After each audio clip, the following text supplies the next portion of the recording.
I have only one problem though. I wish Rahul Gandhi and the Congress, and Rahul in particular, had started this campaign a week to 10 days earlier. There's just 15 days to go. In fact, 2 weeks rather. And I've definitely felt that after the very rude shock of Haryana, the Congress party needs to be batting more aggressively, because Maharashtra is a much bigger state than Haryana, with due respects to Haryana. I wish Rahul Gandhi and the entire Congress team had moved their headquarters to Mumbai. That's where the Congress party was born, and reclaim a state that in a great number of ways is the story of an aspirational India.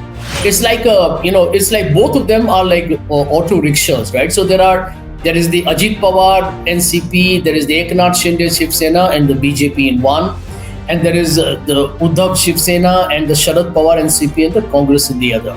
The Maha Vikas Aghadi is a stable auto rickshaw. The Mahayuti is running on two wheels, and you imagine an auto rickshaw on two wheels, it's not going to go fast or forward, it's likely to collapse.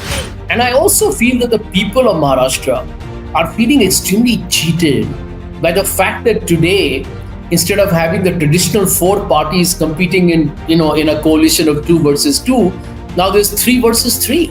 And it has made Maharashtra look like some kind of a standing joke. The whole conversation in Maharashtra, Neelu, is that the BJP is fighting the bulk of the seats in Mahayuti. So everyone knows that Eknath Shinde is not going to be the next chief minister. Please do not believe it at all. I mean, there's no question. Even if they do well, I don't think Eknath Shinde is coming back as a chief minister at all. You think the BJP will allow that? Not at all. It's a one-time experiment just to break the Shiv Sena. I think where the story really changes at the ground up. Now, this is the hard nuts and bolts of Indian politics. It's illegal, technically illegal, it's unethical, it's unprincipled, it's immoral.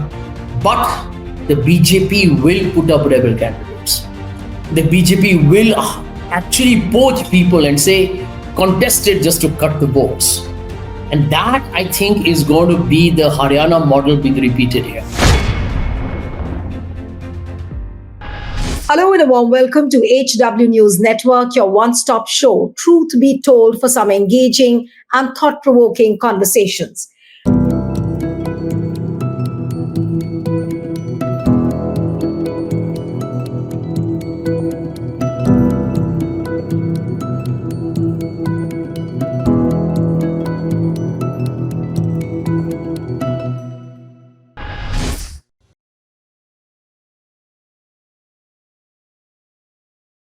Now, weeks before the Maharashtra Assembly elections, Congress MP Rahul Gandhi launched a blistering attack today on RSS and BJP in Nagpur, accusing them of covertly dismantling the foundational principles of India's constitution. Now, while he was speaking at the Samvidhan Sabha Sammelan, which was organized by the OBC groups, Rahul Gandhi said that the RSS BJP's agenda undermines the rights of the marginalized communities enshrined in the constitution. What exactly he said, I'll just quote a few lines, that RSS knows that if it directly attacks the constitution, it will be defeated within minutes. This is what he said. And then he also argued that RSS and BJP have instead resorted to covert tactics using narratives of development, progress, and economy to obscure the true intent. If they have the courage, they should come forward and we will take up the challenge. Now, the big question is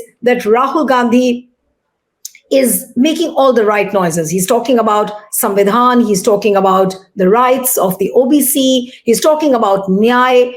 But is all this really going to click, especially after what has happened in Haryana?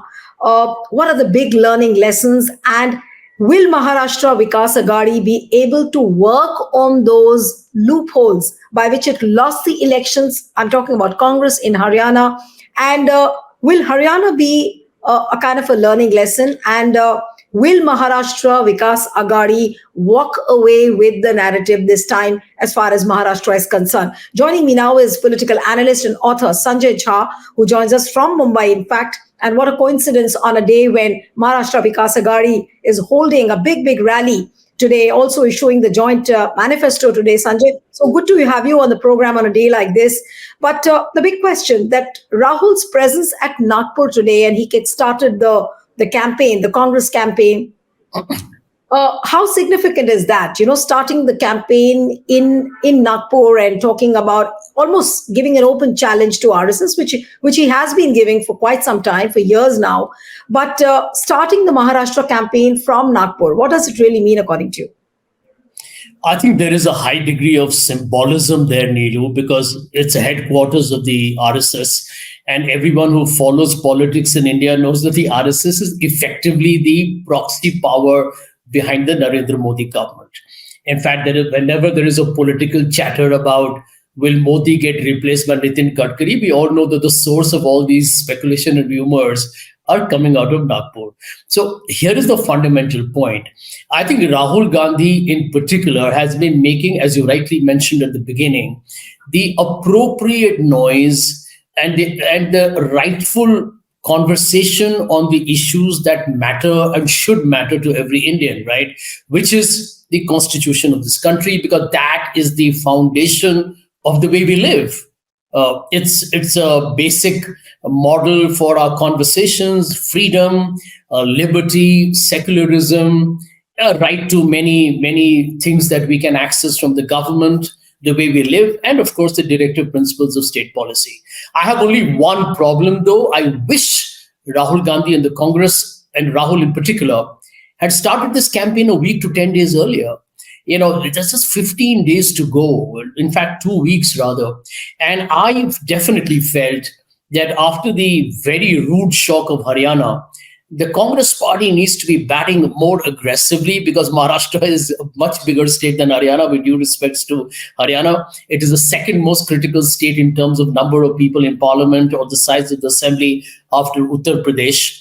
And it's up for grabs because you've had a very corrupt and incompetent government being led by Eknath Shinde and the Fadnavis combination.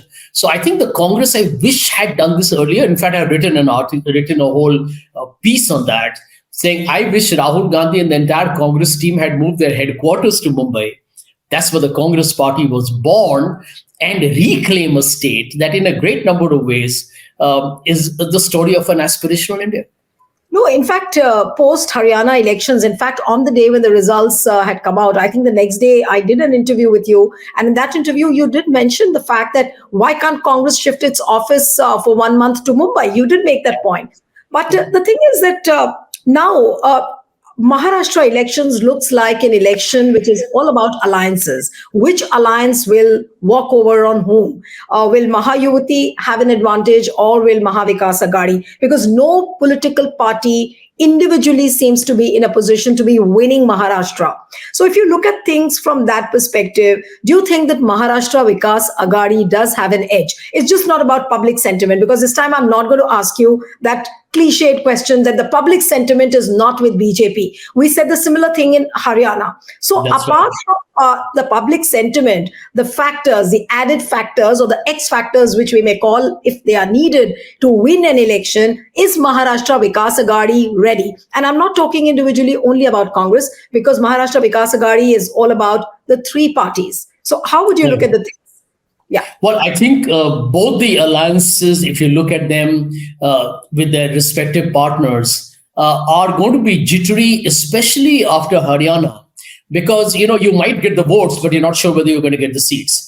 And what is going to be particularly tricky in this election, Neelu, is the use of rebels by the Mahayuti, in particular the BJP. Now, there is an anti-incumbency against Eknath Shinde's government that is palpable. I'm not going to comment on the public sentiment, but it's pretty obvious that the government over the last 2 years has not been able to do much, although we will keep hearing that they have launched some social welfare schemes for the women, etc. The second point is that the Ajit Pawar faction of the Mahayuti is going to be their Achilles heel. It's like it's like both of them are like auto rickshaws, right? So there is the Ajit Pawar NCP, there is the Eknath Shinde Shiv Sena and the BJP in one, and there is the Uddhav Shiv Sena and the Sharad Pawar NCP and the Congress in the other. The Maha Vikas Aghadi is a stable auto rickshaw. The Mahayuti is running on two wheels, and you imagine an auto rickshaw on two wheels, it's not going to go fast or forward, it's likely to collapse. Now, the question remains, however, that they may not be able to win the race on two wheels, but is Maha Vikas Aghadi not sleeping at the wheel? You see, the only way the Mahayuti can win it on two wheels in an auto rickshaw is either if you are driving, you'll win. But if this auto rickshaw, the drivers choose to, have a good meal and, just chill and be cocky enough to believe that even on two wheels, they can't move even 10 meters, well, they can drag themselves to a win. And that's my only worry with the Maha Vikas Aghadi after Haryana. But with Sharad Pawar being at the helm of affairs, Uddhav fighting an existential battle to reclaim the original pristine Shiv Sena, not just the logo, but I think most important is to win the public faith and to say that we were the original until we were broken apart by the BJP. I think the Maha Vikas Aghadi is definitely ahead in the race. Now, is it going to be above 155 that they got during the Lok Sabha leads? Hard to say. But one thing is apparent, that Ajit Pawar is the weak link, and that might actually bring all of them down. Because I think the transfer of votes is not really going to happen much in Mahayuti, because even Shinde's dominance is only in the Thane Konkan region. I don't think he has got enough votes to transfer to the BJP in the other 6 regions of Maharashtra, which is, again, as you know, there are many sub-regions within Maharashtra. So Maha Vikas Aghadi is definitely ahead. And I also feel that the people of Maharashtra are feeling extremely cheated by the fact that today, instead of having the traditional 4 parties competing in a coalition of 2 versus 2, now there's 3 versus 3. And it has made Maharashtra look like some kind of a standing joke. And this is a state that is most developed, cosmopolitan. It's got the investment and entertainment capital of India. It's a microcosm of a really diverse India where, people from all walks of life live in Mumbai. So I think the people of Maharashtra are emotionally agitated over the kind of humiliation they went through. Will they demand a comeuppance? I do think so. But the kind of noise which Rahul Gandhi, Congress, and for that matter, even Uddhav and Sharad Pawar are making with the constitution, they're talking about the OBC outreach, they're talking about caste census. Now, will this narrative work in Maharashtra? Given the fact that there's a huge chunk of population which is the Marathas, and is this narrative really going to work in Maharashtra? Like all these things were repeated in Haryana. We heard Rahul Gandhi holding Nyaya Sammelans, then we heard Rahul Gandhi talking about a similar thing, and we don't find any difference in what was being said during Haryana and what is being said during the Maharashtra elections. So the big question is that the kind of narrative which is being echoed by Rahul Gandhi, by Congress, by Vikas Aghadi, will it really impact, and is it really making sense to the people of Maharashtra? Well, Neelu, there are 2 ways to answer the question. The one is that elections are not won on just one issue. I mean, you do need a couple of psychological, practical factors that will make people listen to what you have to say. Please remember that while everybody talks about manifesto and schemes, elections are finally a very emotive sentiment. One of the reasons why Donald Trump has won probably today is because he's played on border security and, the whole deportation of illegal immigrants, etc. So I think we got to understand that elections have to be fought on multiple layers. Now, Rahul Gandhi is sticking to the time-tested and almost successful, I would say, communication pitch, which talks about the danger to the constitution, which talks about reservations being denied to those who are marginalized, the threat to democracy, which again is a reality. However, this is a critical point. It may have worked during the Lok Sabha, but as we know, a week is a long time in politics, and we are talking about 5 months after the Lok Sabha. Haryana has happened, and the BJP is feeling emboldened that despite a very underperforming government, they can still win elections. Now, I think the issues in Maharashtra are, I think, critical, because nothing wrong in talking about reservation, because don't forget that the Marathas are agitated, and that's a big factor in this election.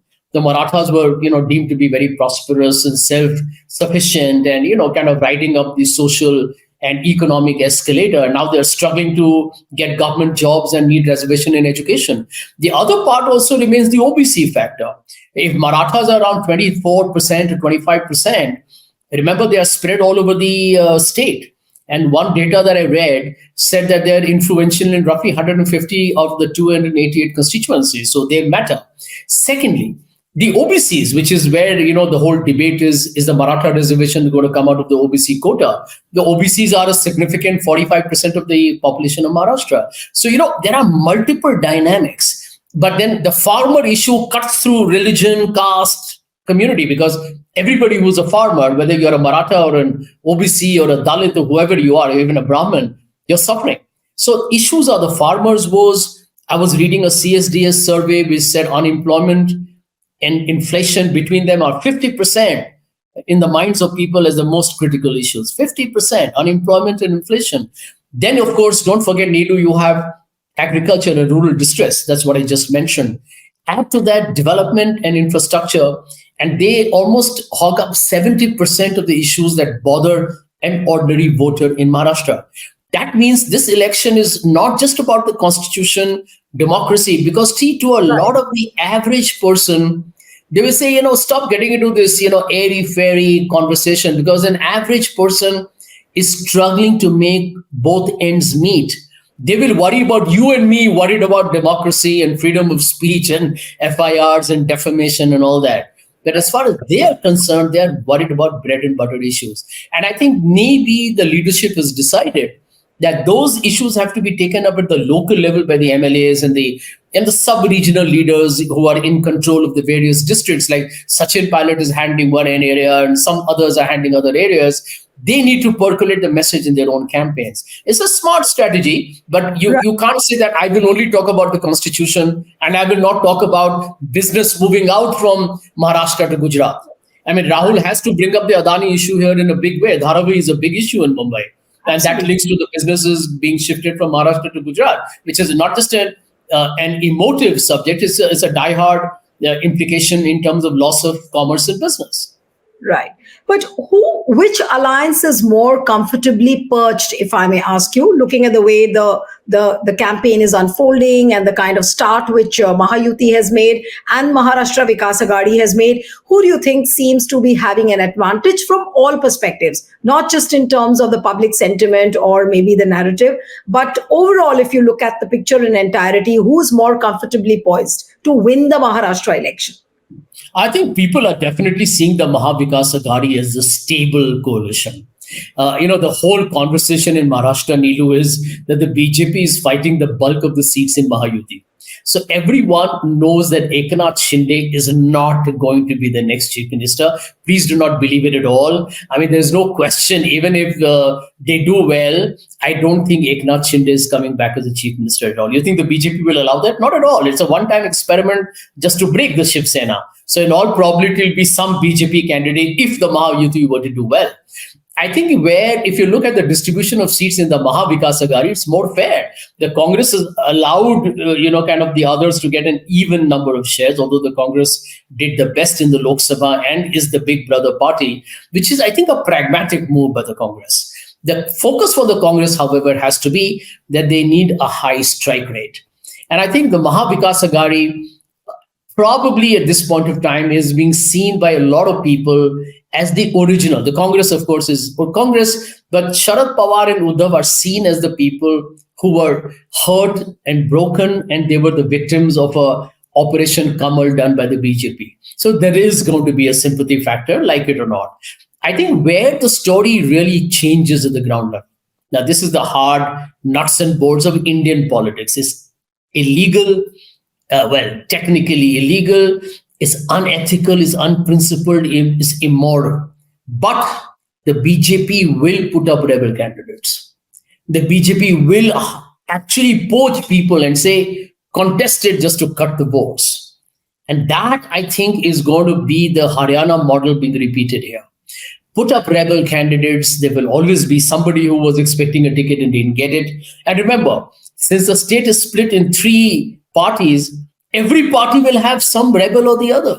And that is the unfortunate reality of our extremely cesspool kind of politics. So, and the BJP has the means to do that. Besides ED, IT, and Absolutely. CBI, that they have many other attractive inducements to hook people on. And I think that is what the Maha Vikas Aghadi has to be careful of. If the Congress is not able to manage its rebels, because the Congress has the bulk heavy lifting to do in Vidarbha and in Marathwada in particular. I think Sharad Pawar should do well in Western Maharashtra, and Uddhav should do well in Mumbai. And I think in North Maharashtra is where everyone has got some kind of a share of the pie. So I think the bottom line is, can the Congress ensure that its rebels don't help the BJP? If the Congress is able to take care of that, and I think they should be wiser after Haryana, I think we have a story in favor of the Maha Vikas Aghadi come 23rd November. You raised significant points but is Maharashtra Vikas Aghadi really battle ready? Keeping all these points in mind, that they will put up rebel candidates, they will use their complete machinery, whether it is money, whether it is muscle power. They will use all means to walk up to that level where they can win the election. But is that kind of a spirit seen in Maharashtra Vikas Aghadi, whether it is Congress, whether it is Sharad Pawar's party, whether it is Uddhav's? Of course, they are armed with a public empathy, public sympathizes with them for whatever BJP has done with them. But all that is not enough. There are so many other factors, and keeping all that in mind, that's why I asked you that is Maharashtra Vikas Aghadi really battle ready when you compare it with Mahayuti? See, in my personal opinion, because I have been part of the Congress for a long time, I can tell you that the one reason why I used to always get miffed with the Indian National Congress was that it always woke up to the party a little late. And even after losing, it took a long time for the party to introspect and realize that you need to change. Now, you are not in politics to just give lectures on secularism and constitution and democracy. I think in politics, your primary purpose has to be to win elections, because that's the only way that you can bring about change. When I say primary purpose is to win elections, I'm not recommending the Amit Shah model of Sam, Dam, Dand, Bhed politics. I'm not saying that. I'm not saying do it in an unprincipled way. But you should fight with all the vigor and might, work 24/7 to win the damn thing. It's like a Federer or a Djokovic or a great golfer. They don't enter a competition to be a runner-up. They enter to win. And politics is about the winner takes all. That's what I love about politics. One of the reasons why I got excited about politics is, listen, if you win, you're there. If you haven't, well, time for you to kind of figure out what you need to do to win. And, Jo Jeeta Wahi Sikandar. Simple. And I think the Congress really, if it demonstrates that hunger, if it really goes on the road, knocks on doors, there's nothing that the BJP does, Neelu, which is rocket science. There's no Chanakya Niti, etc. They do everything that any political party ought to do. Hey, do your good booth management.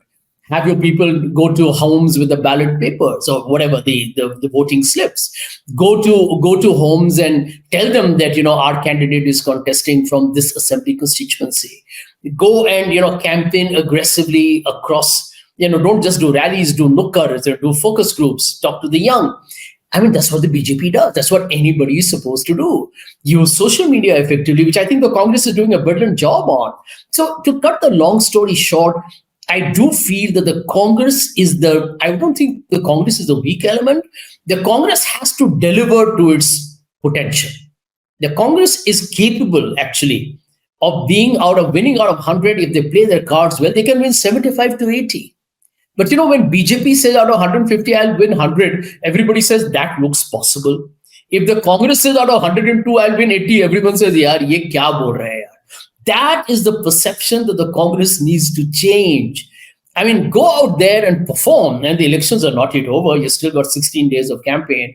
If I was in charge of the Maharashtra campaign, I would tell each and every MLA or rather potential MLA to be out there and giving me a report every day of how many people have they met, how many doors have they knocked, how many rallies have they done, what is the social media circulation, what are they going to do tomorrow, how many padyatras are going to do, and what exactly is their confidence level day after day in terms of them winning an election. And everybody should be talking nothing but that. If the Congress party works 16 hours a day, take your 8 hours of sleep. But 16 hours a day you should be on the field. Everyone. I think this election is frankly dependent on the Congress to make it happen for the Maha Vikas Aghadi. But post Haryana elections, do you see any improvement in Congress? Because a lot of hope is expected out of Congress that Congress would do well. We are all sitting in the studios and discussing what all Congress should be doing.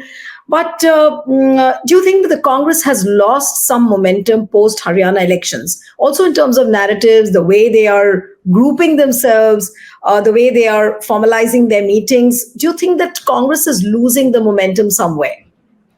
I would say that they probably, I'm sure, took the defeat extremely badly. I mean, you're not human if you're not knocked out by the Haryana blow, because it's one thing to lose an election. It's awful to lose an election that you should have won.